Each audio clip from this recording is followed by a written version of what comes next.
వేమూరు నియోజకవర్గం వేమూరు మండలం వేమూరు గ్రామంలో మరియు అమర్తలూరు మండలం కూచిపూడి గ్రామంలో తెలుగుదేశం పార్టీ 43వ ఆవిర్భావ దినోత్సవ వేడుకల్లో పాల్గొన్న వేమూరు శాసనసభ్యులు మరియు మాజీ మంత్రి నక్క ఆనందబాబు ఈ సందర్భంగా నక్క ఆనందబాబు మాట్లాడుతూ కోటికి పైగా సభ్యత్వాలతో అసాధారణ రికార్డును సృష్టించి తెలుగువాడి పౌరుషంలా రెపరెపలాడుతున్న మన తెలుగుదేశం జెండాకు ఆ జెండా మోస్తున్న కార్యకర్తలకు నాయకులకు సెల్యూట్ చేస్తూ చారిత్రాత్మక దినమైన నేటి రోజున ప్రజాసేవకు పునరంకితం అవుతామని సంకల్పం పార్టీలో సామాన్యమైనటువంటి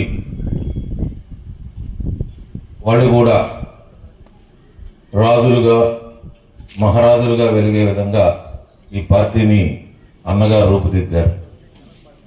మన ముందున్నటువంటి వెంకట సుబ్బయ్య గారిని కూడా 2 సార్లు ఈ తెలుగుదేశం పార్టీ ఎమ్మెల్యేగా గెలిపించడం జరిగింది.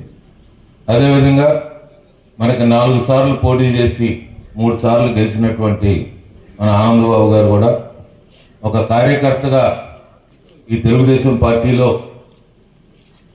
పుట్టినప్పటి నుంచి ఉన్నటువంటి ఒక తెలుగుదేశం పార్టీ కార్యకర్త ఈరోజు మనకు ఎమ్మెల్యేగా ఉన్నారు. ఒక కార్యకర్తగా, విద్యార్థి అధ్యక్షునిగా, తెలుగు యువత అధ్యక్షునిగా జిల్లాకి, గుంటూరు ఉమ్మడి జిల్లాకి, అదేవిధంగా 2009 నుంచి కూడా మనందరికీ అభిమాన నాయకుడిగా, మనందరికీ ఎమ్మెల్యేగా ఉన్నటువంటి ఆనందబాబు గారు ఈ విషయం ఎందుకు చెప్పాల్సి వస్తుందంటే ఏ విధమైనటువంటి బ్యాక్గ్రౌండ్ లేకపోతే సమాజమే దేవాలయం, ప్రజలే దేవుళ్ళు అనే నినాదంతో పుట్టిన పార్టీ తెలుగుదేశం పార్టీ. సమాజంలో అణగారిన వర్గాలు అందరికీ తినటానికి తిండి, ఉండటానికి గూడు, కట్టుకోవడానికి బట్ట, ఈ 3 తప్పనిసరిగా కల్పించాలని ఒక మహాశయంతో ఏర్పడినటువంటి పార్టీ తెలుగుదేశం పార్టీ. 60 కోట్లాది రూపాయల సంపాదన వదులుకొని ప్రజాసేవ కోసం రాజకీయ పార్టీని స్థాపించిన 9 నెలల్లోనే అధికారంలోకి వచ్చి ఇచ్చిన హామీలన్నీ నెరవేర్చినటువంటి పార్టీ తెలుగుదేశం పార్టీ.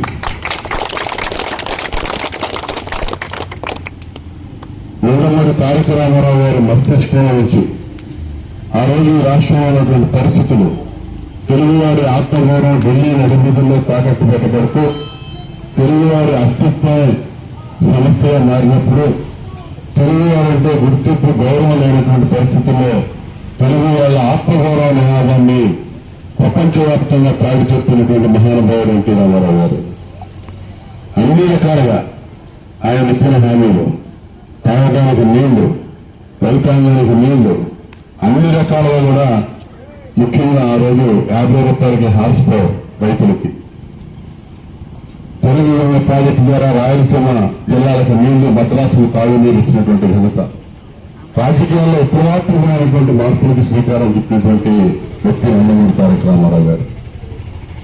ఎంతో మంది రాజకీయాలంటే ఓనమాలు తెలియని వాళ్ళు, వడ్లకాలు ఉండే బొడ్డాలు కూడా రాజకీయాలు మాట్లాడుకునే స్థాయికి ఈ రాజకీయాన్ని ప్రజల్లో మమేకం చేసినటువంటి నాయకుడు నారా చంద్రబాబు నాయుడు గారి తర్వాత ఇప్పటి వరకు 43 ఏళ్ల ప్రాయం ఈ పార్టీకి.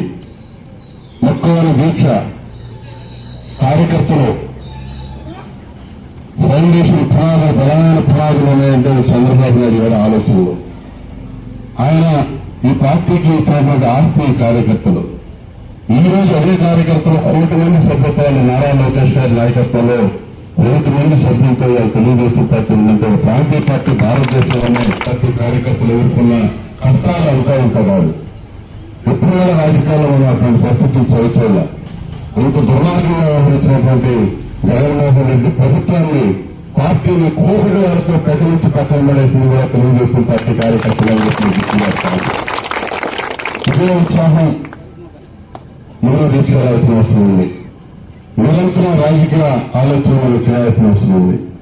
ఏ రాజకీయ పార్టీ కూడా తెలుగుదేశం పార్టీకి దరిదాపుల్లో కూడా రానటువంటి పరిస్థితుల్లో పార్టీని మనం పెంచుకోవాల్సిన అవసరం ఉంది. ప్రజల కోసం, ఈ రాష్ట్ర అభివృద్ధి కోసం, చంద్రబాబు నాయుడు గారు కళ్ళగా ఉన్నటువంటి 2047 విజన్ కోసం తెలుగుదేశం పార్టీని బలోపేతం చేసుకొని నిరంతరంగా ముందుకు తీసుకెళ్లే దానిలో అందరం కూడా కలిసికట్టుగా ముందుకు సాగాలి. ఖచ్చితంగా ఒడిదుడుకులు ఉంటాయి, ఒడిదుడుకులన్నీ తట్టుకోవాలి. మీకు ఏ అవసరమైనా కూడా మరి మీ సొంత మనిషిగా అన్ని అంశాల్లో కూడా మీ అందరికీ చేదోడుగా మీరు ఇచ్చిన విషయంతో అందరూ 1982 మార్చి 29 న్యూ ఎమ్మెల్యే క్వార్టర్స్ హైదరాబాద్ లో ఈ పార్టీ ఆవిర్భావానికి వేదిక. అన్న నందమూరి తారక రామారావు గారి మస్తిష్కంలో నుంచి పుట్టిన ఆలోచన తెలుగుదేశం పార్టీ స్థాపన. ఉమ్మడి ఆంధ్రప్రదేశ్ రాష్ట్రంలో తెలుగువారు పడుతున్నటువంటి అవస్థలు, తెలుగువారికి జాతీయ స్థాయిలో ఎదురవుతున్నటువంటి అవమానాలు, తెలుగువాడు అసలు ఉన్నాడు అని కనీస గుర్తింపు కూడా లేనటువంటి పరిస్థితులు నడుస్తూ ఉన్నాయి. ఢిల్లీలో గద్దెనేలుతున్నటువంటి పెద్దలు అడుగడుగున అవమానాలు, అవహేళన చేస్తున్నటువంటి రోజులు. ఇదంతా ఒక ఎత్తు పార్టీ పెట్టడానికి. సమాజం అంటే దేవాలయం, ప్రజలే దేవుళ్ళు, ఆ విధంగా సేవ చేయాలనే ఆలోచన ఒకటి. ఈ మూడు అందించాలనే ఒక మహదాశయం. ఈ ఆసియాలో నుంచి పుట్టింది తెలుగుదేశం పార్టీ. మహాత్మా జ్యోతిరావు పూలే, పెరియార్ రామస్వామి నాయకర్, బాబాసాహెబ్ అంబేద్కర్, ఈ ముగ్గురు నాకు ప్రేరణ అని చెప్పి ఆ రోజు ఎన్టీ రామారావు గారు చెప్పాడు. సామాజిక రుగ్మతల్ని సమాజం నుంచి పారదోలటానికి, సమసమానత్వం సాధించడానికి ఎంతో జీవితాన్ని పణంగా పెట్టి పోరాడినటువంటి ముగ్గురు మహనీయుల్ని ఆదర్శంగా తీసుకొని పెట్టినటువంటి పార్టీ తెలుగుదేశం పార్టీ.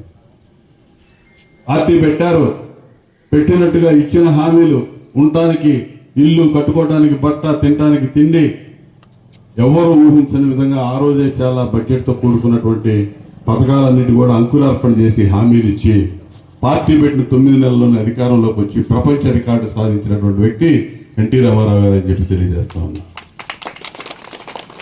ఇచ్చిన హామీలన్నీ అమలు చేశారు. ఆ రోజున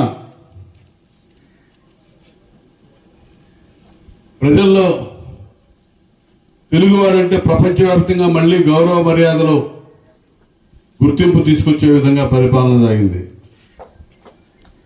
తర్వాత వచ్చినటువంటి నాయకుడు చంద్రబాబు నాయుడు గారు 30 ఏళ్లుగా ఈ పార్టీని బ్రహ్మాండమైనటువంటి పునాదులతో నిర్మిస్తా వస్తా ఉన్నాడు. ఇప్పటికి 43 ఏళ్లు, 12-13 సంవత్సరాలు ఎన్టీ రామారావు గారు నాయకత్వం వహిస్తే అప్పటి నుంచి 30 ఏళ్లు చంద్రబాబు నాయుడు గారు సుశిక్షితులైన కార్యకర్తలు, భారతదేశంలో ఏ రాజకీయ పార్టీకి లేనటువంటి కార్యకర్తల బలగాన్ని సంపాదించి పెట్టినటువంటి వ్యక్తి నారా చంద్రబాబు నాయుడు గారు.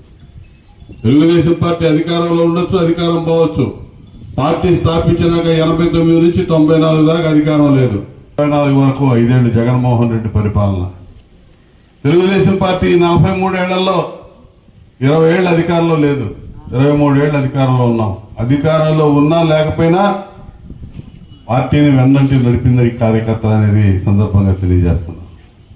అటువంటి కార్యకర్తలను తయారు చేసిన నాయకుడు చంద్రబాబు నాయుడు గారు.